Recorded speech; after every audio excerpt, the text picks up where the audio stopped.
Seja bem-vindo ao novo bloco do curso Oxalá na Umbanda, né? E hoje então nós vamos falar sobre a história da criação. Antes de iniciarmos, eu vou pedir para você que ainda não se inscreveu, se inscreve no nosso canal Umbandeiros e segue lá a gente nas redes sociais. Faça do Umbandeiros seu canal de Umbanda dentro e fora do terreiro. Se você chegou até aqui, provavelmente você já conhece o meu trabalho, já conhece o trabalho do nosso irmão Alex Costa, então, consequentemente, já deve nos seguir. Se não nos segue, por favor, faça isso. Bem, antes de iniciarmos isso, eu quero fazer uma pequena observação que é importante falarmos. Quando nós falamos de histórias, de lendas da criação, nós precisamos entender o seguinte, que não existe lendas de criação, não existe lenda da criação. O que nós falamos são itãs, tá? Os itãs são histórias baseadas na filosofia e na doutrina e na teologia iorubana, tá? Então esses itãs, eles fazem parte das crenças e de certa forma, histórias dos orixás em terra ou no plano de criação. Principalmente agora o Itã que eu vou relatar aqui, que é a história da criação, o saco da criação, é uma história onde Oxalá é um dos protagonistas. É importante entender que isso não é uma lenda, isso é a história da criação. Então nós precisamos ter maior respeito quando falamos dessas histórias. Eu fiz aqui um pequeno texto, eu vou tentar não seguir ele, eu vou tentar ser espontâneo e falar sobre essa história, esse Itã, porque eu devo meus profundos respeitos ao Oxalá, né? E todos nós devemos tê-lo. Então é importante que a gente saiba que isso não é uma lenda, então a gente deve tratar com o devido respeito. Então eu vou tentar ser espontâneo e contar essa história, não ler o texto que nós elaboramos aqui. Bom, enfim, a lenda, né, como a gente diz, é algo que é mítico, que é um mito, né? Mas na verdade o orixá é uma história verdadeira que aconteceu de alguma forma. E para quem crê, né, sabe que esses senhores, esses deuses, eles sempre existiram no universo e fazem parte da nossa história. Então o Itã, ele fala sobre a criação do Aie, a terra, né, o mundo. O orixá Oxalá, que é o grande orixá, o rei do pano branco, como é conhecido nos candomblés e também na Umbanda, ele foi o primeiro a ser criado por Olorum, né, o Deus Supremo. E tendo um caráter bem obstinado e independente. Oxalá ele foi encarregado por Olorum para criar a Terra, né, criar o mundo, né, com o poder de sugerir, que é o Abá, e o de realizar, que é o Axé. Para cumprir essa missão, Olorum, no entanto, ele fez algumas orientações a Oxalá, né, com esse poder que lhe foi confiado, foi entregue a ele o saco da criação e, contudo, algumas obrigações, né, com os demais orixás não deveriam de ser cumpridas, tá? E o que acontece? Segundo a história de Ifá, ela conta que em razão do caráter altivo de Oxalá, ele recusou fazer algumas oferendas a Exu antes de iniciar a sua viagem para a criação do mundo.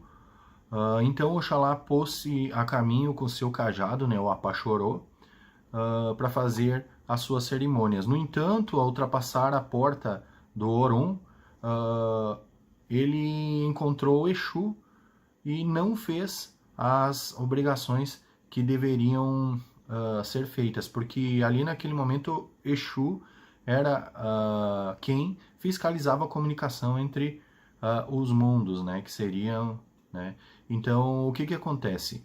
Nesse momento em que ele não faz a oferenda a Exu, desculpa se eu não estou olhando para o lado certo da câmera, que eu não me adaptei ainda aqui com o uso dessa câmera, então ainda eu vou olhando para onde eu achar natural. Ele recusa a fazer a oferenda para Exu e o Exu usa os seus poderes para criar uma sede intensa em Oxalá, né? Isso faz com que Oxalá, no meio do caminho, use o apachorô para furar o tronco de um dendezeiro, né? Que sai um líquido refrescante dali, que escorreu muito, né? O conhecido vinho de palma. O Oxalá bebeu avidamente, abundantemente aquele líquido e ele não sabia que estava caindo numa armadilha de Exu, né? Acontece que Oxalá se embriagou com aquele vinho de palma e acabou adormecendo. Naquele momento, Exu avisa a Odudua, né, que o saco da criação, o que aconteceu,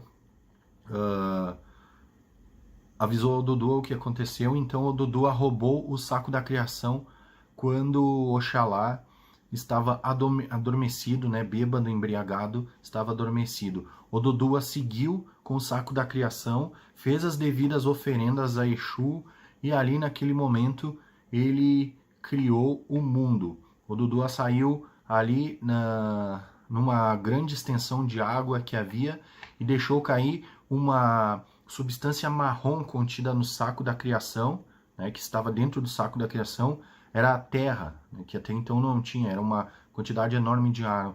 Formou-se então ali um montículo de terra que ficou naquela superfície da água. Odudua colocou uma galinha cujos pés tinham 5 garras, e essa galinha começou a ciscar e espalhar a terra sobre a superfície da água. Assim, quando ela ciscava, ela cobria a água com uma porção de terra, e alargando cada vez mais, e é o que os iorubás chamam de Lenfé, né? Que é a expressão que dá origem à cidade de Leifé. Odudua aí estabeleceu, seguindo pelos outros orixás, e tornou-se então assim o rei da terra. Então, ao acordar, Oxalá viu que o mundo já havia sido criado. Oxalá, então, desolado, dirige-se ao Olorum para esclarecer o ocorrido. Olorum perdoa o mistério, perdoa Oxalá, sendo Olorum então o mistério do perdão, passa a ser o orixá do perdão. Então Olorum lhe dá uma nova incumbência para Oxalá criar o homem, já que ele não havia conseguido criar o mundo com o saco da criação, como Olorum havia designado. Oxalá toma o barro nas mãos, ele modela o homem e a mulher, porém, aquele molde, aquele homem e aquela mulher não tem vida. Assim, ele também, preocupado com a situação, dirige-se até Olorum, chama para expor a questão. Olorum se aproxima, assopra o sopro da vida, animando os homens e as mulheres modelados por Oxalá. Assim, Oxalá criou o homem e a mulher e passa a receber, então, nada que seja alcoólico e nem que contenha dendê. Oxalá passa a representar a sobriedade, a calma e a paz. Bom, espero que vocês tenham gostado desse Itã. Lembrando, não é lenda, nós precisamos começar a desvincular essa palavra. Não são lendas, são histórias veneráveis de respeito da ancestralidade urbana. Então é preciso ser respeitado. Então fica aqui a minha gratidão para você que acompanhou o curso até o momento.